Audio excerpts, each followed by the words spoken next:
আল্লাহ বলছেন ওয়া কাযা রাব্বুকা আল্লা তা'বুদু ইল্লা ইয়্যাহ। এই বাবা মা আবার দেখবেন এই সব সন্তান, এই যে বাবা মা এরাই শিক্ষা দিচ্ছে না ছেলে মেয়ে। কিছু বছর বয়সে দেখবেন এরাই যখন বড় হবে, যুবক ছেলেগুলো এই বাবা মাকে ধাক্কা দিয়ে বাড়ি থেকে বের করছে। তো যেটা করছে একদম সঠিক করছে, ছেলে মেয়েরা একদম ঠিক কারেক্ট পারফেক্ট করছে একদম, কারণ বাবা মা শিক্ষা দেয়নি এদেরকে। যদি প্রথমেই শিক্ষা দিত যে কোরআনে আল্লাহ বাবা মায়ের কত বড় সম্মান, আল্লাহ বলেছে কোরআনে রে বেটা পড়, তোর সারা জীবনের ইবাদত একদিকে আর বাবা মায়ের খিদমত একদিকে, এই শিক্ষাটা যদি তুমি দিতে পারতা প্রথমে, তোমার আজকে এই দশা হতো না। এসে বলছে হুজুর দোয়া করে দেন, তাবিজ করে দেন, আমার ছেলে ভাত দেয় না আমাকে। তোমার সাথে যা হচ্ছে কম হচ্ছে, আরো হওয়া দরকার। আপনি কখনো শিখিয়েছেন আপনার ছেলেকে? আল্লাহ রসুলের দরবারে এসে একজন সাহাবী বলছে ইস্তাআযিন বিল জিহাদ, ইয়া রাসূলুল্লাহ আমি জিহাদে যাব, আমাকে অনুমতি দেন, জিহাদে যাব, আমি অনুমতি দেন। আল্লাহর রাসূল সাল্লাল্লাহু আলাইহি ওয়াসাল্লাম বললেন বাড়িতে তোমার বাবা মা আছে? সেই সাহাবী বললেন হ্যাঁ আমার বাবাও আছে মাও আছে। আল্লাহর রাসূল জিজ্ঞাসা করলেন তাদের এজ কত, বয়স কত? সেই সাহাবী বললেন ইয়া রাসূলুল্লাহ তারা তো বয়স্ক বৃদ্ধ। আচ্ছা তারা বয়স্ক বৃদ্ধ, যাও বাড়ি যাও, ফাফিহিমা ফাজাহিদ, যাও দুজনের খিদমত করো, ওই দুজনের খিদমত করাই হচ্ছে জিহাদ। সুবহানাল্লাহ।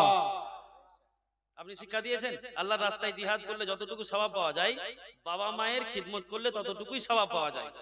আমি ডিটেইলসে আপনাকে বুঝাতাম, হুজুর যেটা বলেছেন তারপরে আমি আরো তাজমিনি করে আরো অনেক কিছু আপনাকে আমি শিখাতাম।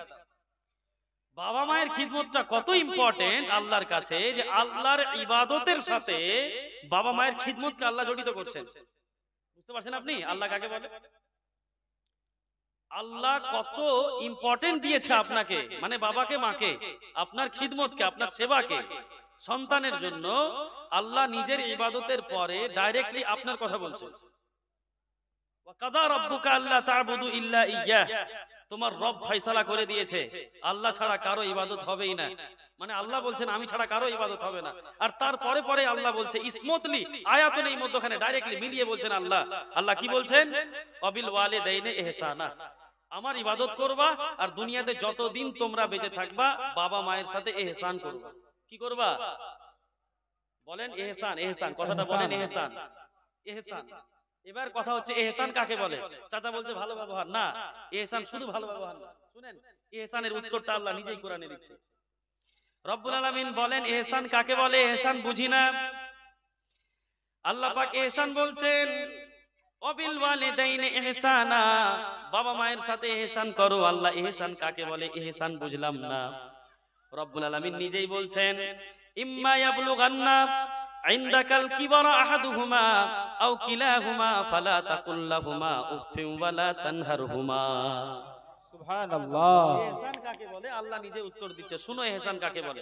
আল্লাহ বলছেন তোমার বাবা মায়ের মধ্যে দুজনেই যদি বয়স্ক বৃদ্ধা বয়সে পৌঁছে যায়, কিংবা কোনো একজন, আও আহাদুহুমা, তোমার বাবা কিংবা মায়ের মধ্যে দুজনেই যদি বয়স্ক বৃদ্ধা বয়সে পৌঁছে যায়, কিংবা একজন, কি করতে হবে? ফালা তাকুল লাহুমা উফ, তোমার বাবা মায়ের কোনো আচরণের কারণে, তোমার বাবা মায়ের কোনো মিস্টেকের কারণে, তোমার বাবা মায়ের কোনো ভুলের কারণে, তোমার বাবা মায়ের কোনো ডিসিশনের কারণে যদি ভুল হয়ে যায় বাবা মায়ের, উফ কথাটাও বলিও না। কি বলিও না? উফ। আপনার বাবা গ্লাস নিতে গেল, গ্লাস নিতে গিয়ে গ্লাসটা পড়ে গিয়ে ভেঙে গেল, আপনি বলেন উফ। আল্লাহ বলছেন এই উফ কথাটাকে আমি আল্লাহ হারাম করে দিলাম। যাও,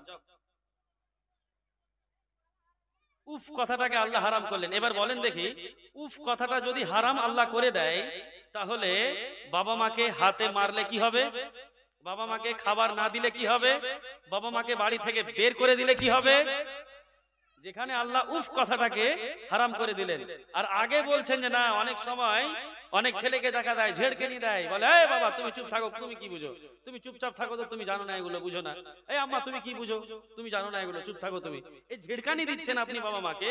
আল্লাহ বলছেন ওয়ালা তানহার হুমা, এই বান্দা না, বাবা মাকে উফও বলিও না, ওয়ালা তানহার হুমা। আর তাদের কোনো ভাষার কারণে, তাদের কোনো কাজের কারণে তাদেরকে ঝিড়কি দিও না। আল্লাহ ঝিড়কি দেওয়াটাও হারাম করে দিলেন। যাও, বাবা মাকে উফ বলা যাবে না, বাবা মাকে ঝিড়কিও দেওয়া যাবে না। এবার সব থেকে বড় প্রশ্ন হচ্ছে যে আল্লাহ করব কি তাহলে? তো এই যে আমরা সাধারণ মানুষ, আমরা তো অত কিছু বুঝি না। আল্লাহ কি করতে হবে না করতে হবে ওই পরের আয়াতে আল্লাহ শিখিয়ে দিচ্ছে যে এই কাজ করতে হবে তোমাকে। যেটা না করতে হবে সেটা তো আল্লাহ বলে দিলেন যে উফ বলবা না, তাদেরকে ঝিড়কি দিবা না, হলো। এবার আল্লাহ করব কি? রব্বুল আলামিন বলছেন ওয়া কুল্লাহুমা কাওলান কারীমা। দুনিয়ার জমিনে তুমি যতদিন বেঁচে থাকবা, বাবা মায়ের কোনো কারণে, তাদের ব্যবহারের কারণে তাদেরকে উফ কথাটাও বলিও না। ওয়ালা তানহারহুমা, তাদেরকে ঝিড়কি দিও না। তারপরে কি করব আল্লাহ রব্বুল আলামিন বলছেন ওয়া কুল্লাহুমা কাওলান কারীমা। দুনিয়ার জমিনে যতদিন তুমি থাকবা, তোমার বাবা মায়ের সাথে নরম হয়ে কথা বলবা। করিম, করিম এমনই একটা শব্দ যেটা আল্লাহ নিজের সাথে ব্যবহার করেন। আল্লাহকে বলা হয় করিম। বাগদাদি কায়দা পড়েছেন? ইয়া আল্লাহু ইয়া রহমানু ইয়া রহিমু ইয়া মালিকু ইয়া কুদ্দুসু ইয়া জব্বারু ইয়া সাত্তারু। এই যে আল্লাহর আসমায়ে হুসানা আছে, তার মধ্যে একটা নাম আছে ইয়া করিমু। এখন বাবা মাকে আল্লাহ কত ভালোবাসে, বাবা মায়ের সম্মান কত বেশি, আল্লাহ বুঝার জন্য নিজের ওয়ার্ডটাকে নিজের কাছ থেকে সরিয়ে দিয়ে বাবা মায়ের জন্য ইউজ করছেন, ব্যবহার করে আল্লাহ বুঝাচ্ছেন যে দেখো বাবা মা আমার থেকে আলাদা না। কুল্লাহুমা কাওলান কারীমা। আল্লাহ চাইলে বলতে পারতেন লাইয়িনা, লাইয়িন का माना भी होता है नरम। अल्लाह चाहने से बोल सकता था कि लाइयिना, नरम बात करो। नहीं नहीं नहीं नहीं, करीम। करम के अंदर, लफ्ज करीम के अंदर जो करम है, मोहब्बत और रहमत है, वो लय्यिन में नहीं है। लय्यिन का मतलब, लय्यिन এমনই একটা জিনিস যে লয়্যিনের মধ্যে কখনো থাকতেও পারে নরম, আর কখনো নাও থাকতে পারে।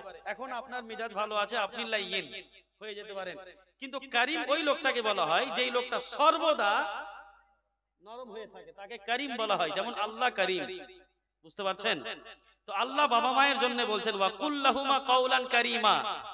রব্বুল আলামিন বললেন দুনিয়ার জমিনে যতদিন তুমি বেঁচে থাকবা, কুল্লাহুমা কাওলান কারীমা, বাবা মাকে সর্বদা নম্র হয়ে কথা বলবা, বাবা মাকে নরম হয়ে কথা বলবা। আল্লাহ আর কি করব? আল্লাহ শুধু এটা বলে ছেড়ে দেননি। আল্লাহ বলছেন ওয়াখফিজ লাহুমা জানাহাজ যুল্লি মিনার রাহমা। দুনিয়ার জমিনে যত পারবা নিজের শক্তি দিয়ে সেবা যত্ন করে নিজের রহমতের ডানাটাকে নিজের বাবা মায়ের পায়ের নিচে বিছিয়ে দিবা। ওয়াখফিজ লাহুমা জানাহাজ যুল্লি মিনার রাহমা। রহমতের পর রহমতের ডানা, এখানে বোঝানো হয়েছে তোমার আচরণ, তোমার ব্যবহার, তোমার চরিত্র। তোমার ভালো আচরণ দিয়ে, তোমার ভালো ব্যবহার দিয়ে, তোমার ভালো আচরণ দিয়ে, তোমার ভালো চরিত্র দিয়ে বাবা মায়ের সামনে এমন ভাবে পেশ করো নিজেকে যেমন আল্লাহর ফারিস্তাদের যে রহমতের পর আছে, জিবরিলের রহমতের পর কত নরম হতে পারে। আল্লাহ বলছেন যে বাবা মায়ের পায়ের নিচে তোমরা এই মতো সেবা যত্ন করো যেই মতো রহমতের পর। সুবহানাল্লাহ, কত বড় কথা। আল্লাহ পাক এটাই বলে থেমে যাননি। আল্লাহ এটা বলে থেমে যাননি যে শুধু রহমতের পরকে বিছিয়ে দাও, বাবা মায়ের জন্য খিদমত করো না। আল্লাহ আর কি করতে হবে? রব্বুল আলামিন বলছেন ওয়াকুর রাব্বির হামহুমা কামা রাব্বায়ানি সাগীরা। রব্বুল আলামিন বলছেন বান্দারে শোনো, শুধু বাবা মায়ের সাথে নরম হয়ে কথা বলা এটাই না, বাবা মায়ের সেবা যত্ন করা শুধু এটাই না। বান্দারে দুনিয়ার জমিনে যতদিন তুমি বেঁচে থাকবা রে বান্দা, নিজের বাবা মায়ের জন্য দোয়া করবা, রব্বির হামহুমা কামা রাব্বায়ানি সাগীরা। আল্লাহ তুমি এদের দুজনের প্রতি সেই রকম তুমি রহম করো, দয়া করো যেই মতো তারা আমি যখন ছোট বাচ্চা ছিলাম আমার প্রতি যেমন রহম করেছিল, আমার প্রতি যেমন দয়া করেছিল, আল্লাহ এই বয়স্ক বৃদ্ধ বয়সে তুমিও আমার বাবা মায়ের সাথে ঠিক এই মতো রহম করো। বুঝতে পারলেন না? ছোট বয়সে যখন আপনার বয়স কেবল মাত্র 1 মাস 2 মাস 3 মাস 4 মাস 5 মাস 6 মাস 1 বছর 2 বছর, দুগ্ধ পান করা আপনি যখন বাচ্চা ছিলেন, আপনার বাবা মা কত সুন্দর ভাবে আপনাকে কোলে নিয়েছিল, জড়িয়ে ধরে রাখতো, তাই না? কোনো জায়গাতে ফেলে দিত না, ছেড়ে দিত না। এক জায়গাতে পেচ্ছাপ করলে সেখান থেকে উঠিয়ে নিয়ে ভালো জায়গাতে আপনাকে শুইয়ে দিত। আল্লাহ বলছে বান্দা আকুর রব্বির হামহুমা কামা রাব্বায়ানি সাগীরা। আল্লাহ যেই মতো আমি যখন ছোট ছিলাম আমার বাবা মা আমার যেই মতো খেয়াল রেখেছে, আল্লাহ আমার বাবা আমার মা আজকে বয়স্ক হয়ে গেছে, আজকে বুড়ো হয়ে গেছে, আল্লাহ তুমি সেই বাচ্চার মতো আমার বাবা মায়েরও তুমি খেয়াল রাখো। বুঝতে পারছেন বাবা মায়ের মাকাম কাকে বলে? এখন এই তাফসীর যদি আপনি না শুনেন, আপনার ছেলে মেয়েকে না শোনান, আপনার সম্মান করবে কি করে তারা? এই সব কিছু যদি আপনি নীতি নাতি আপনি যদি খুলে খুলে না বলা হয়, তো সমাজটা চেঞ্জ হবে কোথা থেকে, শুধরাবে কোথা থেকে? বড় বড় জালসা হচ্ছে, 4 রাত 5 রাতের জীবনী আর বড় বড় জালসা, একটাও লোক হেদায়েত পায় না। যেই মতো জালসা শুনতে এসেছিল, জালসা 5 ঘন্টা শোনার পরে আবার ওই মতোই হয়ে চলে গেল বাড়ি, কিচ্ছু শিখতে পারলো না। নিজের ইবাদতের পরে পরেই বাবা মায়ের খিদমতের কথা বলেছে, তাই না? যুগের নবী হযরতে মূসা আলাইহিস সালাম, কিছুক্ষণ আগে আপনাকে আমি শোনালাম, বনি ইসরাইলের সব থেকে উলুল আজম পয়গম্বর হযরতে মূসা। হযরতে মূসা নবী জিজ্ঞাসা করলেন, ইয়া আল্লাহ, মাইয়াকুনু জালিসি ইয়াউমাল কিয়ামাহ, রব্বুল আলামিন পবিত্র কিয়ামতের দিনে আমি যে বনি ইসরাইলের নবী, আমি যে বনি ইসরাইলের রাসূল, পবিত্র কিয়ামতের দিনে আল্লাহ আমার উম্মতের কোনটা মানুষ আমি নবী আমার সাথে জান্নাতে যাবে? মাইয়াকুনু জালিসি ইয়াউমাল কিয়ামাহ, হযরতে মূসা আলাইহিস সালাম আল্লাহকে জিজ্ঞাসা করলেন, আল্লাহ কিয়ামতের দিনে আমার উম্মতির মধ্যে কে আমার সাথে জান্নাতে যাবে? আল্লাহ পাক বললেন, মূসা জালিসুকা ইয়াউমাল কিয়ামাতে আল বাজ্জার, এ মূসা কিয়ামতের দিনে তোমার সাথে তোমার উম্মতির যেই লোকটা জান্নাতে যাবে সেই লোকটা হচ্ছে কসাই, গরু কাটে। কি করে? গরু কাটে। হযরতে মূসা জিজ্ঞাসা করলেন, মাইয়াকুনু জালিসি ইয়াউমাল কিয়ামা, আল্লাহ আমার উম্মতের মধ্যে কোনটা লোক আমার সাথে জান্নাতে যাবে? আল্লাহ পাক বললেন, জালিসুকা ইয়াউমাল কিয়ামাতে আল বাজ্জার, কিয়ামতের দিন তোমার উম্মতের মধ্যে যেই লোকটা তোমার সাথে জান্নাতে যাবে সেই লোকটা হচ্ছে একটা কসাই, গরু কাটে। হযরতে মূসা বলছেন, আল্লাহ আমি এত বড় একজন নবী, আমি রাসূল, আর আমার সাথে জান্নাতে যাবে একজন কসাই গরু কাটনেওয়ালা লোক, এটা কি করে হতে পারে? কথা বুঝতে পারছেন? আল্লাহ পাক বললেন, হ্যাঁ মূসা, জালিসুকা ইয়াউমাল কিয়ামাতি আল বাজ্জার, পবিত্র কিয়ামতের দিনে তোমার উম্মতির মধ্যে তোমার সাথে যেই লোকটা জান্নাতে যাবে সেই লোকটা হচ্ছে গরুর কসাই। হযরতে মূসা আলাইহিস সালাম সেই কসাইয়ের সন্ধানে বেরিয়ে গেলেন বাড়ি থেকে। কসাইয়ের যেই শনাখত, যেই পরিচয় আমার আল্লাহ মূসাকে জানিয়েছিলেন, সেই পরিচয় অনুযায়ী সেই কসাইকে মূসা খুঁজে পেলেন। মূসা আলাইহিস সালাম দেখলেন, সারা দিন সেখানে বসে থাকলেন, লোকটার মধ্যে কোনো বিশেষ আমল দেখতে পেলেন না। মানুষ আসে গোশত কাটে, গোশত কাটে, মানুষ আসে গোশত দেয়, টাকা নিয়ে বাক্সতে ভরে দেয়, সারা দিন কেটে গেল, তার মধ্যে কোনো ভালো আমল দেখতে পেল না। মূসা চিন্তায় পড়ে গেলেন, আল্লাহ এই লোকের মধ্যে কোনো বিশেষ আমল তো আমি সারা দিন কেটে গেল, কোনো বিশেষ আমল দেখতে পেলাম না, এই লোকটা আমার সাথে কিভাবে জান্নাতে যাবে?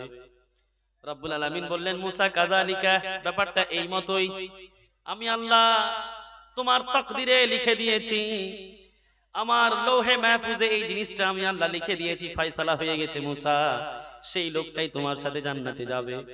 মূসা আলাইহিস সালাম ভাবলেন, না কোনো না কোনো একটা বিশেষ আমল এমন এই বান্দার মধ্যে আছে, না থাকলে সাধারণ মানুষকে আমার মতো একজন নবী রাসূলের সাথে আল্লাহ একে জান্নাতে পাঠাবেন না। হযরতে মূসা আলাইহিস সালাম সেই লোকটার কাছে গেলেন, বললেন, ভাই আমি অনেক দূরের মুসাফির, আমি চাই আপনার বাড়িতে গিয়ে আজকের রাতটা কাটিয়ে নিয়ে কালকে সকালে আমি আমার রাস্তাতে বেরিয়ে যাব। সেই লোকটা বললেন, চলো, সমস্যা নেই। হযরতে মূসা আলাইহিস সালামকে নিয়ে সেই কসাই নিজের বাড়ি চলে গেলেন। যখন বাড়ি হযরতে মূসা গেলেন, মূসাকে বসতে বললেন, বসেন। সেই লোকটা একটা ছোট্ট ঘরের মধ্যে ঢুকলো।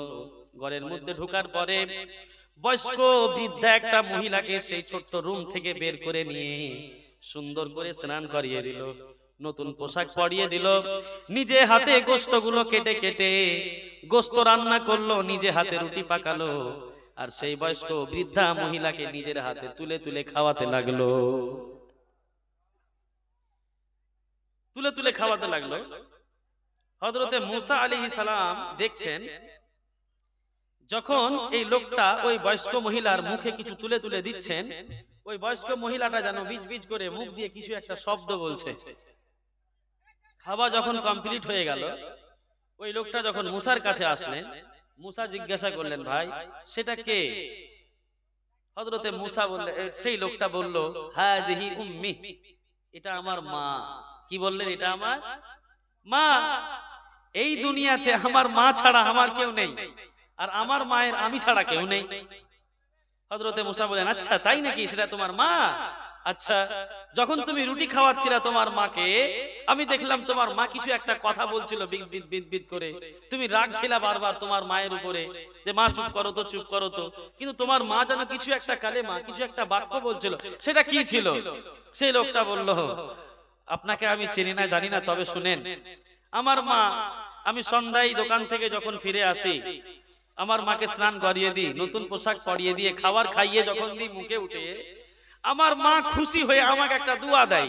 আমার মা বলে, পাগলা দোয়া আমার মায়ের একটা, আমার মা বলে, আমার সেবা, আমার যত্নে, আমার এই যে ব্যবহারে আমার মা এত খুশি হয়ে যায় যে আমার মা যখন আমি খাওয়াই তখন বলে যে আল্লাহ, তুমি আমার ছেলেকে এই যুগের সব থেকে বড় নবী হযরতে মুসার সাথে আমার ছেলেকে তুমি কিয়ামতের দিনে আমার ছেলের হাসর নিও। সুবহানাল্লাহ। কি বললেন? সেই মা বললেন যে আল্লাহ, কিয়ামতের দিনে আমার এই সন্তান, এই ছেলের ব্যবহারে, আচরণে, ভালো ইহসান করাতে আমি অনেক খুশি হয়েছি। আল্লাহ, আমি রাজি এর প্রতি, আল্লাহ তুমি রাজি হও। আর আমার একটা দোয়া যে আল্লাহ, এই যুগের সবথেকে বড় নবী বনি ইসরাইলের নবী হযরতে মুসা, আমি ওকে দেখিনি, আমি ওকে চিনি না, হযরতে মুসার সাথে আমার এই ছেলের তুমি হাসর করিও। সুবহানাল্লাহ। হযরতে মুসা আলাইহিস সালাম বুঝতে পারলেন, আচ্ছা এই জায়গাতে আছে নেক আমল। একজন সাধারণ কসাই বনি ইসরাইলের উলুল আজম পয়গম্বর, নবী এবং রাসূলের সাথে জান্নাতে যাবেন শুধুমাত্র এই কারণে যে বাবা মায়ের সেবা করেছিল। জোরে সুবহানাল্লাহ বলবেন না? বাবা মা কার কার বেঁচে আছে একটু হাত উঠান দেখি। আপনাদের সবার বেঁচে আছে? আপনাদের দুঃখ হয়? দুঃখ হয়, তাই না? মাশাআল্লাহ। আপনার ছেলে মেয়ে আছে? দোয়া করবেন মায়ের জন্য হাত উঠিয়ে। যেই মতো ছেলে মেয়ের জন্য মা বাবার দোয়া কবুল হয়, ঠিক এই মতোই ছেলে মেয়ের দোয়া মা বাবার জন্য কবুল হয়। আমার হুজুর কিবলা সাহেব জায়গা জায়গায় হাদিসটা পড়েন, ইজা মাতাল ইনসানু ইনকাতা আনহু আমালুহু ইল্লা বিসালাস। মানুষের মৃত্যুর পরে তার সমস্ত নামে আমলের দরজা আল্লাহ বন্ধ করে দেয়, কিন্তু তিনটা জিনিস এমন যে মৃত্যুর পরেও মানুষ তার সওয়াব পেতেই থাকে। সুবহানাল্লাহ। এক নাম্বার জিনিস সাদাকাতুন জারিয়া, আল্লাহর রাস্তায় কোনো জিনিস সাদকা করে দেওয়া।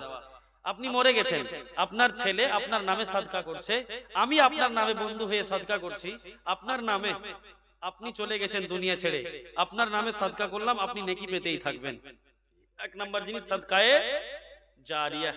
আপনারা সবসময় খালি মনে করেন যে মৌলভী সাহেবরা খালি টাকা নেওয়ার জন্য এগুলো হাদিস কোথা থেকে বের করে নেয়। সাদকায়ে জারিয়া। দ্বিতীয় নাম্বার জিনিস আল্লাহ রাসূল বললেন, ইলমুন ইউনতাফাউ বিহি। আপনি দুনিয়াতে শিক্ষা ছেড়ে গিয়েছেন, নলেজ, শিক্ষা। আপনি টিচার ছিলেন, আপনি দুজনকে আরো শিক্ষা দিয়েছেন, ওই দুজন আরো দুজনকে, এই মতো করে শিক্ষা এই দুনিয়াতে আপনি ছেড়ে গেছেন। কোরআনের শিক্ষা হোক বা ভালো যে কোনো শিক্ষা, কারণ ইসলামে শুধু কোরআনটাই যে পড়া সওয়াব তা কিন্তু না। ভালো যে কোনো শিক্ষা অর্জন করা, সেটাই হচ্ছে আল্লাহর ইবাদতে পড়ে, আর সেটাই কিন্তু আপনার সওয়াবের কাজ। বুঝতে পারলেন? তবে শিক্ষাটা যেন পথভ্রষ্ট শিক্ষা না হয়, ভালো শিক্ষা হতে হবে। তো দ্বিতীয় নাম্বার জিনিস হচ্ছে যেটা আপনি সওয়াব পাবেন, সেটা হচ্ছে কি? ইলমুন ইউনতাফাউ বিহি। আপনার শিক্ষা যেটা আপনি ছেড়ে গেছেন, আপনি চলে গেছেন, আপনার শাগির্দ, আপনার স্টুডেন্টসরা, তারপরে স্টুডেন্ট, তারপরে স্টুডেন্ট, দুনিয়াতে যতদিন এই শিক্ষাটা চলতেই থাকবে ততদিন পর্যন্ত আপনি সওয়াব পেতেই থাকবেন, কারণ আপনি শিক্ষা দিয়েছেন এদেরকে। বুঝতে পারলেন? তৃতীয় নাম্বার জিনিস আল্লাহর রাসূল বললেন, ওয়ালাদুন সালিহুন ইয়াদউ লাহু। দুনিয়ার জমিনে যদি নেক সন্তান সন্ততি তুমি ছেড়ে যাও, তাহলে তোমার ছেড়ে যাওয়ার পরে তোমার নেক সন্তান সন্ততি যদি তোমার বাবা তোমার নামে, তোমার ছেলে, তোমার মেয়ে তোমার নামে যদি দোয়া করে, তাহলে আল্লাহ এই নেক সন্তান সন্ততির দোয়া আল্লাহ কবুল করেন। ওয়ালাদুন সালিহুন ইয়াদউ লাহু। এই হাদিসটা পড়ার কারণ ওই চাচা বলেন খুব দুঃখ হয়। তো দুঃখ করার কিছু নেই, আপনার দুঃখ এটাই অনেক বড় জিনিস। আল্লাহর কাছে দোয়া করেন বাবা মায়ের জন্য। আল্লাহর নবীর হাদিস অনুযায়ী আপনি যা কিছু আপনার বাবা মায়ের নামে করবেন, যা কিছু দোয়া খায়রাত করবেন, সবকিছুর সওয়াব আল্লাহ আপনার বাবা মাকে পৌঁছে দিবে, তাই না? ইসলাম এমনই একটা ধর্ম, শান্তি শান্তি। আপনার মধ্যে আল্লাহ সবকিছু অপরচুনিটি খুলে রেখেছে, সবকিছু আল্লাহ অপরচুনিটির দরজা খুলে রেখেছে। ইসলামটাকে বুঝতে হবে, শুধু ইসলামটাকে জানতে হবে ডিপলি। যাই হোক, তো বাবা মায়ের খিদমত, তাই না? আল্লাহ রাসূল আরো বলেন, সালাসাতুন আন-নাযরু ইলাইহি বারাকা। এই দুনিয়ার জমিনে আমি আল্লাহ তিনটি জিনিস এমন নাজিল করলাম, যে তিনটি জিনিসের দিকে রহমতের দৃষ্টিতে তাকালেই সওয়াব। কয়টি জিনিস? তিনটি জিনিস দুনিয়াতে এমন আছে যার দিকে তাকালেই সওয়াব। কি করবেন? শুধু তাকিয়ে থাকবেন, শুধু তাকিয়ে থাকবেন। এক নাম্বার জিনিস, আন-নাযরু ইলাল কাবা। হাজী সাহেবেরা হজ্জ করতে গিয়ে যেই ঘরটার তাওয়াফ করে, 7 চক্কর হাজিরা না লাগালে হজ হবে না।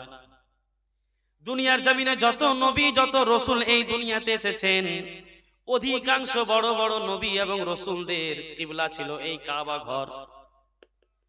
এই কাবা ঘর, যেই ঘরটা এই দুনিয়ার জমিনে আল্লাহ রাব্বুল আলামিন সর্বপ্রথম নিজের ইবাদতের জন্য হযরতে জিবরিলের দ্বারা, তারপরে আদমের দ্বারা বানিয়েছে। আল্লাহর ইবাদতের জন্য সর্বপ্রথম ইবাদতের খানা, ইবাদত খানা, আল্লাহর ইবাদত খানা বা মসজিদ বলতে পারেন, সেটা হচ্ছে কাবাতুল্লাহ। মনে থাকবে, কাবা, তাই না? যত নবী রসুল এসেছেন, বেশিরভাগ নবী রসুল উনাদের কাবা ছিল কিবলা। বুঝতে পারছেন কিনা? এক নাম্বার জিনিস আল্লাহ রাসূল বলেন, আন-নাযরু ইলাল কাবা। পবিত্র কাবা শরীফের দিকে যদি তুমি রহমতের দৃষ্টিতে তাকিয়ে থাকো, আল্লাহ যদি আপনাকে কখনো হজ্জ করার তৌফিক দেয়, আল্লাহ যদি কখনো আপনাকে উমরা করার তৌফিক দেয়, হজ্জ করতে যাবেন, উমরা করতে যাবেন, পবিত্র কাবা ঘর যার দিকে পৃথিবীর সমস্ত মুসলমান মুখ ফিরিয়ে নামাজ পড়ে, জেনে বুঝে যদি আপনি কাবার দিকে মুখ না করে নামাজ পড়েন, অন্যদিকে মুখ করেন, আপনার নামাজই হবে না। কাবার কত মাকাম ও মার্তাবা দেখেন, জেনে বুঝে। আপনি একটা জায়গাতে পৌঁছে গেছেন যেখানে বুঝতে পারছেন না যে কিবলা এদিকে না এদিকে না এদিকে, তো ফুকাহায়ে কেরাম বলছেন যে যদি আশেপাশে কোনো লোক না থাকে জিজ্ঞাসা করার, তাহলে তাহাররি করবে। কি করবে? তাহাররি করবে, নিজের মধ্যে একটা কমন সেন্স ইউজ করবে, আর মনে মনে ভাববে যে কিবলা আমি বেরিয়েছি এদিক থেকে, তো পশ্চিম বা কিবলা এই দিকে হওয়া দরকার। তাহাররি করার পরে যদিও কিবলাটা আপনার এদিকে, কিন্তু আপনার মনে হচ্ছে যে না এদিকে, আপনি এদিকে করে নামাজ পড়লেও নামাজ হয়ে যাবে। ইসলাম কত সহজ, তাই না? আপনি এমন একটা ময়দানে পৌঁছে গেছেন, সেখানে গিয়ে বুঝতে পারছেন না যে কাবা আছে তো কোন দিকে, কিবলা কোন দিকে মুখ করে নামাজ পড়বো, আশেপাশে কেউ নেই যাকে আপনি জিজ্ঞাসা করবেন, তো তাহাররি করবেন, একটু গৌর ফিকির করবেন মাথাতে যে কোন দিকে হতে পারে। যেই দিকে আপনার মন বেশি চাইছে ওই দিকে আপনি নামাজ পড়ে নিলেন, দেখা গেল এদিকে আপনার মন চাইছে যে এদিকে কিবলা, আর সত্যিকারে কিন্তু এদিকে কিবলা না, আপনার এদিকে কিবলা, কিবলা এদিকে, কিন্তু আপনার মন বলছে যে না এদিকে হওয়া দরকার, আর আশেপাশে কেউ নেই, এদিকে মুখ করে নামাজ পড়লো আল্লাহ নামাজ কবুল করে নেবে। কথা বুঝতে পারছেন? হ্যাঁ, এক নাম্বার জিনিস যার দিকে, আর যদি জেনে বুঝে আবার কিবলা এদিকে জানা সত্ত্বেও যদি আবার কিবলার দিকে হটিয়ে এইদিকে নামাজ পড়েন, নামাজই হবে না। তার মানে কাবা এবং কিবলার কত বড় মাকাম ও মার্তাবা আল্লাহর কাছে, তাই না? ওই জন্য আল্লাহ রাসূল বললেন, আন-নাযরু ইলাল কাবা। দুনিয়ার জমিনে যদি তুমি পবিত্র কাবা ঘরের দিকে রহমতের দৃষ্টিতে তাকিয়ে থাকো, বান্দায়ে মুমিন শোনো, যতক্ষণ পর্যন্ত তুমি কাবার দিকে রহমতের দৃষ্টিতে তাকিয়ে থাকবা রে বান্দা, ততক্ষণ পর্যন্ত তোমার নামে আমলের ডায়েরিতে নেকি বা সওয়াব লেখা হবে। দেখা গেল যে আপনি একদিন, 1 ঘন্টা, 4 দিন, 5 দিন, 7 দিন, 1 মাস কন্টিনিউ আপনি কাবার দিকে দেখে আছেন, ওখানে নামাজ পড়ছেন, ওখানেই দেখে আছেন, যতক্ষণ আপনি দেখে থাকবেন আপনার নামে আমলে ফারিস্তারা সওয়াব লিখতেই থাকবে। সুবহানাল্লাহ পড়ে। আচ্ছা বলেন তো, ইসলাম ধর্ম ছাড়া, হুজুর ইসলাম ধর্ম ছাড়া দুনিয়াতে কোন ধর্ম আছে যেই ধর্ম আপনাকে বলবে যে এই জিনিসটাকে দেখলে সওয়াব? বলেন তো, দুনিয়াতে কোনো ধর্মই নেই এই মত ধর্ম। এটা এমনই একটা রহমতের ধর্ম, আল্লাহর ধর্ম, যে কাবা এমনই একটা জিনিস যে যার দিকে দেখলে সওয়াব। 1 নাম্বার জিনিস কাবা, বুঝতে পারলাম? সবাই বুঝলেন তো? দ্বিতীয় নাম্বার জিনিস আল্লাহ রাসূল বললেন, আন-নাযরু ইলাল মুসহাফ। পবিত্র কোরআন পড়তে জানেন না, বাড়ির আলমারিতে রাখা আছে, আপনার স্ত্রী পড়তে জানে, আপনার ছেলে মেয়ে পড়তে জানে, আপনার বয়স হয়েছে, পরিবারের দায়িত্ব আপনার মাথার উপরে এমন ভাবে যার কারণে কোরআন শিখতে পারেননি, কোরআন পড়তে জানেন না। মসজিদে নামাজ পড়তে গিয়েছেন, ইমাম সাহেব খুতবা দিচ্ছে, বক্তব্য রাখছেন, কোনো কাজ করছেন, এখন নামাজ হতে লেট আছে, মানুষেরা সুন্নাত পড়ছে, আপনি দেখতে পেলেন মসজিদের আলমারিতে কোনো তাকে পবিত্র কোরআন রাখা আছে, রহমতের দৃষ্টিতে আপনি যতক্ষণ পর্যন্ত এই পবিত্র কোরআন পাকের দিকে তাকিয়ে থাকবেন, আল্লাহর ফেরেশতারা সওয়াব লিখতে থাকবে। আন-নাযারু ইলাল মুসহাফ, পবিত্র কোরআনের দিকে তাকিয়ে থাকাটাও সওয়াব। দুটা জিনিস হলো। তিন নাম্বার জিনিস আল্লাহর রাসূল বললেন আন-নাযারু ইলা ওয়াজহিল ওয়ালিদাইন।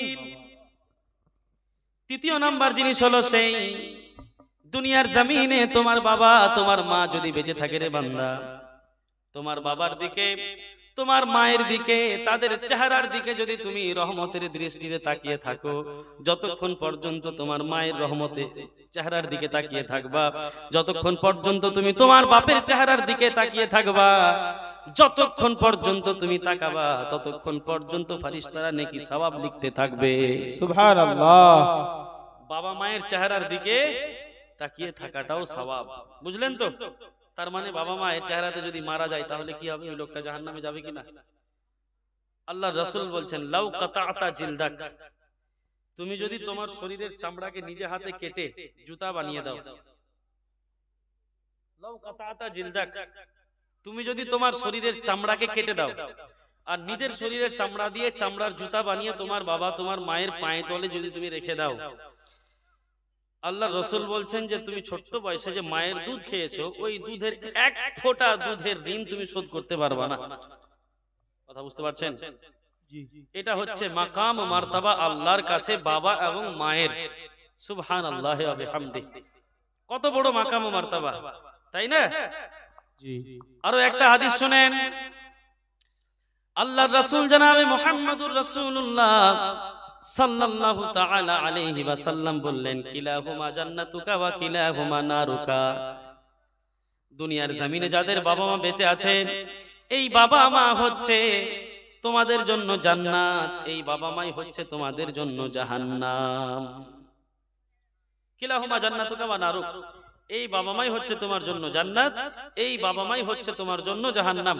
মানে বাবা মাকে যদি তুমি খুশ রাখতে পারো তাহলে তোমার জন্য দুনিয়াতেই জান্নাতের সার্টিফিকেট কনফার্ম। আর বাবা মাকে যদি নারাজ করে যতই বড় হাজি গাজী মুত্তাকি পরহেজগার হয়ে যাও না কেন, फंस सकते हैं आप फंस सकते हैं चाचा जी, आप फंस सकते हैं।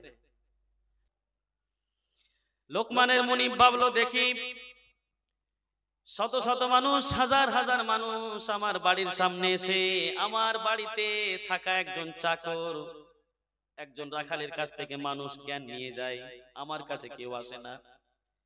ট্রাই করে দেখি লোকমানের কত জ্ঞান। লোকমানের মুনিব বলল লোকমান যাও, ইজবাহ শাতান, একটা ছাগল জবাই করো, ফাআখরিজ মিনহা আতিয়াবা মুদগাতাইন, একটা ছাগল জবাই করে ছাগলের দেহে থেকে এমন দুটি অঙ্গ কেটে নিয়ে এসো যেই দুটি অঙ্গ মানব দেহে সব থেকে শ্রেষ্ঠ। সুবহানাল্লাহ। ছাগল জবাই করো, ছাগল জবাই করার পরে ছাগলের দেহ কাটার পরে ছাগলের দেহে থেকে এমন দুটি অঙ্গ বের করে নিয়ে এসো কেটে, যেটা একটা মানব দেহের সব থেকে ভালো, সব থেকে শ্রেষ্ঠ, মানুষের দেহের মধ্যে সব থেকে শ্রেষ্ঠ যেটা জিনিস, দুটা জিনিস কেটে নিয়ে এসো। বুঝাতে পারলাম আমি? দেখেন, আমার বক্তব্য যদি আপনি বুঝতে না পারেন, আপনার সামনে আমার গ্যাগু করে কোনো লাভ হবে না, তাই না হুজুর? আমার কনসার্ন শুধু জাস্ট একটাই, আপনাকে বুঝানো। তো বুঝতে পারছেন? লোকমানের মুনিব বলল যাও একটা ছাগল জবাই করো আর ছাগলের দেহে থেকে এমন দুটি অঙ্গ কেটে নিয়ে এসো যেই দুটি অঙ্গ মানব দেহে সব থেকে শ্রেষ্ঠ। জোরে বলেন সুবহানাল্লাহ। সুবহানাল্লাহ। লোকমান গেলেন, ছাগল জবাই করলেন। ছাগল জবাই করার পরে ছাগলের দেহে থেকে ছাগলের জিহ্বাখানা নিয়ে নিলেন, ছাগলের কলিজা নিয়ে নিলেন, মালিকের কাছে হাজির। এই যে নাও দুটি অঙ্গ, যেটা মানব দেহে সব থেকে শ্রেষ্ঠ। মালিক বললেন আচ্ছা যাও, আবার একটা ছাগল জবাই করো, আবার যাও, আবার যাও, আবার গিয়ে একটা ছাগল জবাই করো। ফাআখরিজ মিনহা আখবাসা মুদগাতাইন, আর ছাগল জবাই করার পরে ছাগলের দেহে থেকে এমন দুটি অঙ্গ কেটে নিয়ে এসো মানব দেহে, যেই দুটি অঙ্গ মানব দেহে সব থেকে নিকৃষ্ট, সব থেকে বাজে। বুঝতে পারলে? প্রথমে বললেন ছাগল জবাই করো, দুটি অঙ্গ কেটে নিয়ে এসো যেটা মানব দেহে সব থেকে ভালো অঙ্গ। দ্বিতীয়বার বললেন যাও ইসবা শাতান উখরা, অন্য একটা ছাগল জবাই করো, ফাআখরিজ মিনহা আখবাসা মুদগাতাইন, আর ছাগল জবাই করার পরে ছাগলের দেহে থেকে এমন দুটি অঙ্গ কেটে নিয়ে এসো যেটা মানব দেহের সব থেকে নিকৃষ্ট। হযরতে লোকমান গেলেন আর তিনি আবার ছাগল জবাই করে জিহবা, আবার জিহবা প্রথমে নিয়ে এসে সেটাই, আবার দ্বিতীয় ছাগলের জিহবা, আবার কলিজা নিয়ে এসে মালিকের দরবারে হাজির। মালিক মনে মনে ভাবছে, লোকমান তোমাকে মানুষ বলে পণ্ডিত, অনেক জ্ঞানী, আমি তো দেখছি তুমি একটা বেকুব লোক, তোমার তো কোনো কমন সেন্স নেই। আমি তোমাকে বললাম যে দুটো অঙ্গ কেটে নিয়ে এসো ছাগলের, যেটা মানব দেহের সব থেকে শ্রেষ্ঠ, তুমি জিহবা আর কলিজা নিয়ে আসলা, ঠিক আছে, মেনে নেওয়া যায়, তুমি আমাকে বুঝিয়ে দিবা কিভাবে। আবার আমি যখন বললাম যে আরো একটা ছাগল জবাই করো, আর তার দেহ থেকে তুমি এমন দুটি অঙ্গ কেটে নিয়ে এসো যেটা মানবের দেহে সব থেকে নিকৃষ্ট, আর তুমি আবার ওই দুটাই অঙ্গ নিয়ে আসলা, তো তুমি তো পাগল। কথা বুঝাতে পারলাম? হযরতে লোকমান বললেন, মুনিব তুমি ঠিকই বলেছো, যখন তুমি প্রথমে আমাকে বললা মানব দেহে সব থেকে ভালো দেহ, সব থেকে ভালো গোশতের দুটা টুকরা মানব দেহে সব থেকে ভালো যেটা হতে পারে, আমার মনে হলো মুনিব, একজন বান্দা যদি আল্লাহ পাকের দেওয়া এই নিয়ামত জিহবা, এই জিহবা না হলে মানুষ কথা বলতে পারে না, এই দিল না থাকলে মানুষ বাঁচতে পারে না, এই দিল না থাকলে মানুষের ঈমান কাফিরের মজা পাওয়া যাবে না, মানুষ বোঝা যাবে না যে মুমিন না কাফির। এই দিল এমনই একটা জিনিস, এই দিলের মধ্যে যদি আল্লাহ পাকের জিকির থাকে, এই জুবানে যদি আল্লাহ পাকের জিকির থাকে, তাসবিহ তাহলিল থাকে, এই দিলের মধ্যে যদি আপনার ঈমান ঠিক থাকে, নবীর প্রতি প্রেম ভালোবাসা থাকে, এই দিলের মধ্যে যদি কোরআন থাকে, এই দিলের মধ্যে যদি ঈমানের নূর থাকে, তাহলে রে মালিক, তাহলে এই দিলের থেকে, এই জিহ্বার থেকে ভালো আর কিছু হতে পারে না। সুবহানাল্লাহ। এই জিহ্বা দিয়ে যদি আল্লাহর জিকির করা যায়, এই কলিজাতে যদি আল্লাহর ঈমানের নূর থাকে, এই দুটা অঙ্গের থেকে মানব দেহে ভালো আর কিছু হতে পারে না। আবার যদি এই জিহ্বা দিয়ে আপনি মানুষকে গালাগালি করেন, এই মনের মধ্যে যদি আল্লাহর জিকির না রেখে যদি মানুষের জন্য কিনা রাখেন, বুগজ রাখেন, হাসাদ রাখেন, মানুষের গীবত যদি লুকিয়ে রাখেন, এই দিল যদি বেঈমান হয়ে যায়, বেনূর হয়ে যায়, তাহলে এই জিহ্বা আর এই দিলের থেকে নিকৃষ্ট কিছু হতে পারে না। সুবহানাল্লাহ। বুঝতে পারলেন? বুঝতে পারলেন না মনে হয়, তাই না? আলহামদুলিল্লাহ। যাচ্ছে কোথায়? जलसा खत्म होने के बाद कीजिए या तो पहले कीजिए, इससे बहुत ज्यादा प्रॉब्लम होता है। अच्छा এতটুকু তো শুনলেন, তাই না? এবার আসি আমার মেন বক্তব্যের দিকে, মূল যেটা টপিক। আমি শানে নুজুলটা জাস্ট আপনাকে বললাম সূরা লোকমানের। এই যে লোকমান, এই লোকমান নিজের সন্তান, নিজের ছেলে, নিজের পুত্রকে একটি একটি করে 10টি নসিহত করেছিলেন। কতটি নসিহত? 10টি। এক এক করে 10টি নসিহত করলেন হযরতে লোকমান তার সন্তানকে। এই 10টি নসিহত এত দামি নসিহত ছিল, এই 10টি নসিহত এত দামি ছিল, এত ভালো নসিহত ছিল যে মহান আল্লাহ হযরতে লোকমানের এই 10টি নসিহত যে লোকমান নিজের সন্তানকে দিয়েছিলেন, ওই 10টি নসিহতকে হযরতে লোকমানের মহান আল্লাহ পবিত্র কোরআনুল কারীমের আয়াতে পরিণত করে দিলেন। সুবহানাল্লাহ। আচ্ছা বলেন দেখি, সেই নসিহতগুলো কি সাধারণ নসিহত হতে পারে? একজন সাধারণ মানুষের কথা যদি আল্লাহ পবিত্র কোরআনের আয়াতে পরিণত করে দেন, আর তার কথাটাকে যদি আল্লাহ পবিত্র কোরআনে বয়ান করেন, তার মানে বুঝতে পারছেন যে হযরতে লোকমানের নসিহতটা কত খতরনাক, কত ভালো, কত দামি ছিল আল্লাহর কাছে, যে সাধারণ একজন মানুষের কথা আল্লাহ পবিত্র কোরআনের আয়াতে পরিণত করে দিলেন। সুবহানাল্লাহ। আর শুধু এটাই না, 114টি সূরার মধ্যে একটি সূরা হযরতে লোকমানের নামে আল্লাহ দিয়ে দিলেন, সূরা লোকমান। আমরা ইনশাআল্লাহ আজকের এই সংক্ষিপ্ত এবং শর্ট সময়ে আমরা যথাযথভাবে চেষ্টা করব আল্লাহ পাকের হুকম আদেশে ইরাদাতে আল্লাহ পাকের রহমত এবং দয়ার ভরসাতে আমরা ওই 10টি নসিহত ইনশাআল্লাহ শুনে যাব, যদি সময় থাকে। আপনারা শুনবেন ইনশাআল্লাহ 10টি নসিহত শুনবেন? ইনশাআল্লাহ। আচ্ছা, কারা কারা শুনবেন না হাত উঠান। আচ্ছা, শুনবেন কারা কারা একটু হাত উঠান দেখি। माशाअल्लाह, सबाई सुनবেন? पालिए जाবেন ना तो? वादा तो आप करते हैं लेकिन वादा खिलाफी भी तो करते हैं आप। ये जितने बैठे हुए थे चिट्ठे पट्टे सबने वादा किया था अरे सुनेंगे। हाँ, हमको लगा था कि लोग जलसा सुनने आया, लेकिन नहीं, खिचड़ा खाने आया है सब।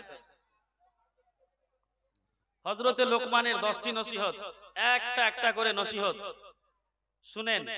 আর আল্লাহ যে এই লোকমানের 10টি নসিহত কোরআনে কোট করলেন, এটা কেন করলেন জানেন? কেন করলেন? কিয়ামত পর্যন্ত এই দুনিয়াতে যত বাবা আসবে, প্রত্যেকটা বাবার জরুরি ওয়াজিব কর্তব্য যে এই 10টি নসিহত সে নিজের সন্তানকে করবে।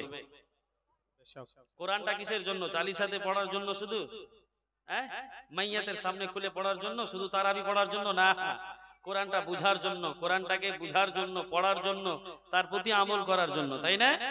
তো এই 10টি নসিহত যে আল্লাহ কোরআনে নোট করলেন, আল্লাহ এটা বুঝাতে চাইলেন যে দুনিয়াতে যারা বাবা হবে, দুনিয়াতে যারা নিজেকে বাবা বলে দাবি করবে, প্রত্যেকটা বাবার কর্তব্য হচ্ছে এই যে এই 10টি নসিহত লোকমানের তারা কি করবে? নিজের সন্তানকে দিবে।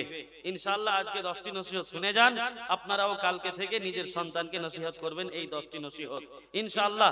একবার জোরে বলেন সুবহানাল্লাহ, সুবহানাল্লাহ। আরো একবার জোরে বলেন সুবহানাল্লাহ। সুবহানাল্লাহ। রব্বুল আলামিন বলেন, এক নাম্বার নসিহত, وَإِذْ قَالَ لُقْمَانُ لِابْنِهِ وَهُوَ يَعِظُهُ يَا بُنَيَّ لَا تُشْرِكْ بِاللَّهِ إِنَّ الشِّرْكَ لَظُلْمٌ عَظِيمٌ। এক নাম্বার নসিহত করলেন, হযরতে লোকমান বললেন, ওরে আমার বৎস, ওরে আমার ছেলে, তুমি যুবক হয়েছো, তুমি বড় হয়েছো, আল্লাহ পাকের তরফ থেকে কিছু জিনিস আছে যেগুলো তোমার জানা দরকার। এক নাম্বার জিনিস কি? ইয়া বুনাইয়া লা তুশরিক বিল্লাহ, ওরে আমার আদরের টুকরা নয়নের মনি শোনা, যুবক ছেলে শোনো, দুনিয়ার জমিনে তুমি যতদিন বেঁচে থাকবা, আল্লাহ পাক দুনিয়াতে তোমাকে যতদিন হায়াত দিবে, ভুল করেও কখনো আল্লাহর ইবাদতের সাথে কাউকে শরীক করবা না। সুবহানাল্লাহ। আল্লাহর ইবাদতের সাথে কাউকে শরীক করা যাবে? বলেন দেখি। যাবে না। কিছু আহলে হাদিস ভাইরা আমাদেরকে বলে যে আমরা নাকি মাজারে গিয়ে সাজদা করে শিরক করে বসে থাকি, বা অনেক জায়গাতে বলে ফেলে যে ওরা শিরক করে। না না, এগুলো শিরক না। শিরক হবে যখন আপনি আল্লাহর জায়গা, আল্লাহর স্থান কাউকে দিয়ে দিবেন। কোন সুন্নি কি পীরকে আল্লাহর স্থান দিয়েছে? কোন সুন্নি আজ পর্যন্ত বলেছে যে পীরের ইবাদত চলবে? না। যখন ইবাদত না, তো শিরক কোথা থেকে হবে ভাই? জাস্ট থিংক, একটু খালি ভাবেন আর ডিসিশন নিজে নিজে বের করেন। তো হযরতে লোকমান নিজের সন্তানকে সর্বপ্রথম যেটা নসিহত করলেন, সেই নসিহতটা ছিল ইয়া বুনাইয়া লা তুশরিক বিল্লাহ, ও আমার আদরের টুকরা নয়নের মনি, দুনিয়ার জমিনে তুমি যতদিন থাকবা, লা তুশরিক বিল্লাহ, ভুল করো কখনো আল্লাহর ইবাদতের সাথে কোনো বস্তু, কোনো জিনিস, কোনো নবী রাসূল, কোনো জিনিসকে, যে কোনো জিনিস হোক না কেন, আল্লাহ ছাড়া কোনো জিনিসকে আল্লাহর ইবাদতের সাথে কখনো কোনো জিনিসকে শরীক করবে না। আপনারা করবেন আল্লাহর ইবাদতে কাউকে শরীক? না। কেন শরীক করা যাবে না? হযরতে লোকমান নিজেই বলছেন, ইন্নাশ শিরকা লাযুলমুন আযীম। কারণ হচ্ছে এই আল্লাহর সাথে কাউকে শরীক করা আল্লাহর কাছে সব থেকে বড় গুনাহ, জুলমে আযীম। আল্লাহ রাব্বুল আলামিন বলেন, আবু দাউদ শরীফের হাদিস, আল্লাহর নবী বলছেন, বান্দারে, দুনিয়ার জমিনে তুমি যতই বড় গুনাহ করো না কেন, দুনিয়ার জমিনে যতই বড় গুনাহ করো না কেন রে বান্দা, লাউ বালাগাত যুনুবুকা আনানাস সামা, তোমার গুনাহ করতে করতে যদি, তোমার গুনাহ জমিনে করতে করতে আসমানে গিয়ে যদি ঠেকে যায় তোমার গুনাহ, ওয়ালাম তুশরিক বি শাইয়া, আর তুমি যদি আমি আল্লাহ আমার সাথে যদি কাউকে শরীক না করে থাকো, উগফিরা লাকা আগফিরা লাকা, আমি আল্লাহ তোমার সমস্ত জীবনের গুনাহ খাতা মাফ করে দিব। ওয়ালা উবালি, আমি আল্লাহ কারো পরোয়া করি না। সুবহানাল্লাহ। আল্লাহ বলছেন, যে দুনিয়ার জমিনে বান্দা আদম সন্তান, তোমরা যতই বড় গুনাহ করো না কেন, যতই বড় পাপ করো না কেন, আল্লাহর কাছে যদি তোমরা তওবা করো, তোমরা আল্লাহর সাথে যদি সাক্ষাৎ করো এই অবস্থাতে যে আল্লাহর সাথে কাউকে শরীক করনি, আল্লাহ বলছেন আদম সন্তান, আমি চাইলে আল্লাহ তোমার জীবনের সমস্ত গুনাহ খাতা মাফ করে দেব। ওয়ালাউ বালি, আমি পরোয়া করি না কারো। ফাআলুল লিমা ইউরিদ, আল্লাহ যা চাই তাই করে, তাই না? আল্লাহ যদি কোনো বান্দাকে ক্ষমা করতে চায়, কেউ কি বলার আছে? না। অবজেকশন করার আছে? না। আল্লাহর সামনে কিয়ামতের দিনে কেউ কথা বলার ক্ষমতা নাই। রাখবে না। তো ইনশাআল্লাহ আমরা শিরক মুক্ত জীবন যাপন করব ইনশাআল্লাহ। পড়েন ইনশাআল্লাহ। করবেন তো? আল্লাহর নবী বলেন, বান্দা শোনো, দুনিয়ার জমিনে তুমি যতই নেকির কাজ করো না কেন, ভালো আমল করো না কেন, তোমার নামে আমলের ডায়েরিতে যদি সরিষার দানা পরিমাণ শিরকের গুনাহ থাকে, আমি আল্লাহ তোমার সমস্ত আমলকে বরবাদ করে দিব। মানে যদি আপনি সারা জীবন আল্লাহর ইবাদত করলেন, কিন্তু সরিষার দানা পরিমাণ যদি আপনার দিলের মধ্যে শিরক ছিল, শিরক, আল্লাহ ব্যতীত অন্য কারো ইবাদত বা ওই মত মহব্বত, যেমন আছে আমাদের দেখতে পাই আমরা, ওদেরকে যদি বলা হয় যে তোমরা ভগবান কতজন হতে পারে, তারা ডাইরেক্টলি আপনাকে বলবে ভগবান তো একই হে, আল্লাহ। ওরা বলবে আপনাকে ডাইরেক্ট বলবে, যে কোনো হিন্দুকে আপনি জিজ্ঞাসা করেন, ও বলবে যে ভগবান তো একই হে जो पूरी दुनिया को चलाता है। এবার ওদেরকে বলো, যখন ভগবান এক है, इबादत उसी की करो, इन लोगों की क्यों करते हो अपने हाथ से बना बना के पुतला? तो वो कहेगा ये भगवान के अवतार हैं, ये लोग हमें भगवान तक पहुंचा के छोड़ेगा। বুঝতে পারছেন? ভগবানের সামনে যেই মতো মাথা নত করা দরকার, তারা এই দেবদেবী মূর্তির সামনে মাথা নত করে, এটা হচ্ছে শিরক। এই গুনাহ আল্লাহ কখনো ক্ষমা করবে না, এরা হচ্ছে মুশরিক। কথা বুঝতে পারলেন? তো দুনিয়ার জমিনে আপনি যতদিন থাকবেন, আরো অনেক ধরনের শিরক আছে, যেমন আল্লাহর রাসূল সাল্লাল্লাহু আলাইহি ওয়াসাল্লামের হাদিস থেকে অনেক কিছু পাওয়া যায়, কোরআনের আয়াত পড়লে ভালোভাবে স্টাডি করলে পাওয়া যায় যে আপনি লোক দেখানো যদি ইবাদত করেন, সেটাও এক ধরনের শিরক। রিয়া, রিয়া, রিয়া, রিয়া, রিয়া বুঝেন? রিয়া, রিয়া, রিয়াকারী, রিয়াকারী। আপনি যদি দেখানো ইবাদত করেন মানুষকে, যে আমি হাজী সাহেব হয়ে ঘুরে বেড়াবো, বা আমি হাজী সাহেব, আমি নামাজ পড়তে যাব, আমাকে লোক হাজী সাহেব বলবে, নমাজি বলবে, দান করলেন 50,000 টাকা গোটা দুনিয়াকে জানিয়ে, আপনার ইরাদা, আপনার মন কিন্তু এটাই যে লোক দেখবে, আমাকে টাকা পয়সাওয়ালা মনে করবে। এই যে আপনি লোক দেখানো একটা ইবাদত করলেন, এটা হচ্ছে রিয়া। আর আল্লাহর রাসূল বলছেন এই রিয়া এক ধরনের শিরক। তো আমরা ওই ধরনের শিরক এবং রিয়া থেকেও মুক্ত থাকবো। থাকবেন? বুঝতে পারলেন না মনে হয়, তাই না? বুঝতে পারলেন না? এত চুপচাপ কেন আছেন আপনারা? সুবহানাল্লাহ বলবেন না একবারও? সুবহানাল্লাহ। একদম চুপচাপ সাইলেন্ট বসে আছে সব। এক নাম্বার কথা, লা তুশরিক বিল্লাহ, আল্লাহর সাথে কাউকে কখনো শরীক করবে না আল্লাহর ইবাদতের সাথে। তো সন্তানকে, নিজের সন্তানকে এতটুকু অনুমতি দিতে পারবেন, আদেশ দিতে পারবেন তো, যে আল্লাহর সাথে কাউকে শরীক করবে না? এক নাম্বার হয়ে গেল, ক্লিয়ার। 2 নাম্বার, রব্বুল আলামিন বললেন وَوَصَّيْنَا الْإِنسَانَ بِوَالِدَيْهِ حَمَلَتْهُ أُمُّهُ وَهْنًا عَلَى وَهْنٍ وَفِصَالُهُ فِي عَامَيْنِ। রব্বুল আলামিন বলেন, আদমের সন্তান শোনো, আমি আল্লাহ প্রত্যেকটা আদমের সন্তানকে ওসিয়ত করে দিয়েছি, তাদেরকে আমি ওসিয়ত করছি। একটা হচ্ছে হুকুম, একটা হচ্ছে ওসিয়ত। হুকুম এমনই একটা জিনিস যেটা আপনি না করলেও চলবে কোনো কারণে। হুকুম অনেক ধরনের হয়, কিন্তু ওসিয়ত এমনই একটা জিনিস যে সেটা আপনাকে করতেই হবে। এগুলো কথা আপনাদেরকে বুঝতে কষ্ট হচ্ছে। হুকুম, হুকুম, হুকুম আপনাকে বললেন 1 গ্লাস জল দেন, আপনি নাও দিতে পারেন, আমাকে সমস্যা নেই। ওসিয়ত এমনই একটা জিনিস যে ওসিয়ত যদি আমি করি কোনো জিনিসের ব্যাপারে, যদি আমার ওসিয়ত করার পরে ওই জিনিসটা পরিপূর্ণভাবে যদি আপনি না করেন, তাহলে আপনি বড় গুনাহগার হয়ে যাবেন, গুনাহে কাবিরা।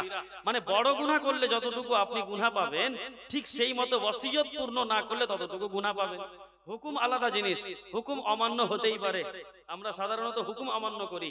ওসিয়ত কাকে বলে? যেমন মৃত্যুর সময় আপনাদের সমাজে মানুষ মরছে ডেলি, একটা দুটা, কোরআনের আয়াত এবং হাদিস থেকে এগুলো জিনিস প্রমাণিত যে মৃত ব্যক্তি যখন মৃত্যু হয়ে যায়, তখন তাকে জিজ্ঞাসা করা হয় তার ফ্যামিলির লোককে, যে তার প্রপার্টি থেকে কি কোনো কারো জন্য কিছু ওসিয়ত করে গিয়েছে?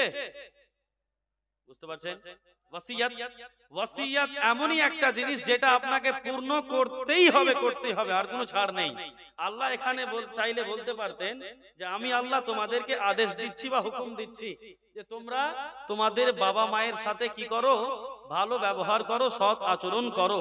কিন্তু আল্লাহ হুকুম বলেননি, কারণ হুকুম বললে হয়তো অমান্য হয়ে যাবে। যার কারণে আল্লাহ বললেন ওয়া ওয়াসাইনাল ইনসানা, আমি ওসিয়ত করছি আদম সন্তানকে, মানে এমন জিনিস করছি যেটা না করলে তুমি ছাড় পাবা না। ওসিয়ত মানে তোমাকে করতেই হবে, যেই অবস্থাতে থাকো না কেন। ওসিয়তটা কি করলেন আল্লাহ? রব্বুল আলামিন বললেন ওয়া ওয়াসাইনাল ইনসানা বিওয়ালিদাইহি, আমি আল্লাহ আদমের সন্তান সকল আদমের সন্তানকে ওসিয়ত করছি বিওয়ালিদাইহি, দুনিয়ার জমিনে যতদিন আদমের সন্তান বেঁচে থাকবে তারা যেন তাদের বাবা মায়ের সাথে সৎ ব্যবহার করে, সৎ আচরণ করে। আচ্ছা, আল্লাহ সৎ আচরণ করব কেন? রব্বুল আলামিন নিজেই বলছেন, উত্তরটা দিচ্ছেন, হামালাতহু উম্মুহু ওয়াহনান আলা ওয়াহনিন ওয়া ফিসালুহু ফি আমাইন। বাবা মায়ের সাথে সৎ ব্যবহার করার কারণ হচ্ছে এই রে বান্দা, হামালাতহু উম্মুহু ওয়াহনান আলা ওয়াহনিন, কারণ তোমার মা তোমাকে 10 মাস 10 দিন ধরে কষ্টের পর কষ্ট সহ্য করে তোমাকে পেটে ধারণ করেছে, তাই না? এই যুক্তিগুলো আল্লাহ দিচ্ছে। আল্লাহ বলছে, কোরআন শুনে তো অভ্যাস নেই না, মানে এই ওই গীত গাওয়া জালসা শুনে কাওয়ালি আর ডিজে নাচাগাচি করে আপনাদের এগুলো অভ্যস্ত হয়ে আছেন। তো কোরআনের কোনো কথা শুনলে মানে নতুন কিছু মনে হয়, এটা কেমন কথা, মজা আসে না, এরকম কিছু একটা মেন্টালিটি মানুষের তৈরি হয়ে গেছে। কোরআনের আদেশ, কোরআনের কথা রব্বুল আলামিন ক্লিয়ার করে দিলেন, হামালাতহু উম্মুহু ওয়াহনান আলা ওয়াহনিন। বাবা মায়ের সাথে দুনিয়ার জমিনে সৎ ব্যবহার করার কারণ হচ্ছে এই, কষ্টের পর কষ্ট সহ্য করে তোমার মা তোমাকে গর্ভে ধারণ করেছে। 1 নাম্বার কারণ, অফিসালহু ফি আমাইন, 2 বছর ধরে তোমার মা তোমাকে কষ্ট করে নিজের দুগ্ধ পান করিয়েছে, করেনি? 2 বছর ধরে। আজকের যুগটা আলাদা হয়ে গেছে, টেকনোলজি, ডিজিটাল যুগ, যার কারণে মায়ের দুধ বাচ্চারা কমই খেতে পায়, সব ল্যাকটোজিয়ান আর এই ডিব্বার দুধ। যাই হোক, আল্লাহ যেটা বলেছে, যেটা আগে থেকে চলে আসছে সংস্কৃতি, সেটা নিয়ে আল্লাহ কথা বলছেন। আজকে যদি কিছু ভদ্র পরিবার নিজের সন্তানকে নিজের বক্ষর যদি দুধ না খাইয়ে ডিব্বার দুধ খাওয়ায়, তাহলে কি আল্লাহর বিধান চেঞ্জ হয়ে যাবে ওর জন্য? আল্লাহর বিধান ওই মতোই থাকবে। তো রব্বুল আলামিন ওই জন্য বললেন, হামালাতহু উম্মুহু ওয়াহনান আলা ওয়াহনিন, কষ্টের পর কষ্ট সহ্য করেছে তোমার মা, ওয়াফিসালুহু ফি আমাইন, 2 বছর ধরে তোমাকে দুগ্ধ পান করিয়েছে। আনিশকুরলি ওয়ালি ওয়ালিদাইক, ওরে আদমের সন্তান, দুনিয়ার জমিনে তোমরা যতদিন বেঁচে থাকবা, যেমন ভাবে তোমরা আমি আল্লাহ আমার শুকরিয়া আদায় করছো, ওয়ালি ওয়ালিদাইক, তোমার বাবা মায়ের সাথে তোমার বাবা মায়ের জন্য তোমরা শুকরিয়া আদায় করতে থাকবা। মানে যেই মতো আল্লাহর শুকরিয়া আদায় করছি না আমরা, আলহামদুলিল্লাহ পড়ছি না, আল্লাহ বলছেন ওয়ালি ওয়ালিদাইক আনিশকুরলি ওয়ালি ওয়ালিদাইক, মানে আমি আল্লাহ আমার শুকরিয়া আদায় করো, ওয়ালি ওয়ালিদাইক, এবং তোমার বাবা মায়েরও শুকরিয়া আদায় করো। শুকরিয়া তো দূরের কথা, এখানে তো বাবা মাকে খাবার দেওয়া হচ্ছে না। বাবা মায়ের কথাটা একটু লম্বা করে বলতাম, শুনবেন? বাবা মায়ের খিদমত, তাদের প্রতি সহানুভূতি হয়ে যাওয়া এবং তাদের খিদমত করা, ভালো আচরণ করা, সৎ ব্যবহার করা তাদের সাথে কত ইম্পর্টেন্ট। আপনি যদি কোরআন পড়েন, আপনি যদি হাদিস পড়েন, অনেক জায়গাতে আপনি দেখতে পাবেন যে আল্লাহ পাক বাবা মাকে নিয়ে কথা বলেছেন। রব্বুল আলামিন বলেন, ওয়া কাযা রাব্বুকা আল্লা তা'বুদু ইল্লা ইয়্যা ওয়া বিল ওয়ালিদাইনি ইহসানা।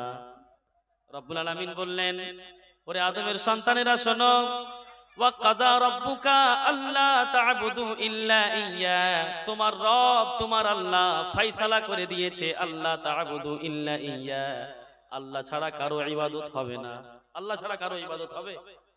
আল্লাহ বলছেন আল্লাহ ছাড়া কারো ইবাদত হবে না, মানে আমি ছাড়া কারো ইবাদত হবে না। আল্লাহ বলছেন, আল্লাহর ইবাদতের পরে পরে আল্লাহ বলছেন ওয়া বিল ওয়ালিদাইনি ইহসানা, ইবাদত হবে শুধুমাত্র আল্লাহ পাকের, ওয়া বিল ওয়ালিদাইনি ইহসানা, আল্লাহর ইবাদতের সাথে সাথে আরো একটা জিনিস করতে হবে, সেটা কি?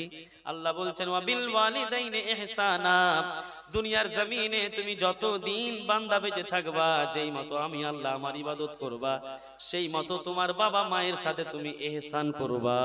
সুবহানাল্লাহি বিহামদিহি। নারে তাকবীর, নারে রিসালাত, উলামায়ে আহলে সুন্নাত, মাসলাকে আলা হযরত। গ্রামের সমস্ত মহিলাদের উদ্দেশ্যে বলা হচ্ছে, গ্রামের সমস্ত মহিলা ও পুরুষ যিনারা এখনো খাওয়া দাওয়া করতে বাকি আছেন, জালসা কমিটি আপনাদের জন্য বলছেন আপনারা দ্রুত এসে খাওয়া দাওয়া করে নিন। গ্রামের সমস্ত মহিলা পুরুষ বাচ্চা যিনারা বাকি আছেন, জালসা স্টেজের সামনে খাওয়া দাওয়া চলছে, এসে খাওয়া দাওয়া করে যান। যাদের খাওয়া দাওয়া হয়ে গিয়েছে তিনারা জালসার স্টেজে এসে বসুন, খিচড়ি খেয়ে পালানোর চেষ্টা করবেন না, আসেন।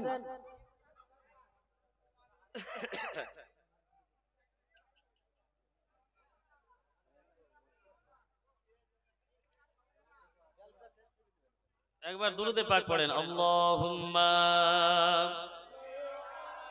खिचड़ा खिलाने का टाइम यही मिला था आपको?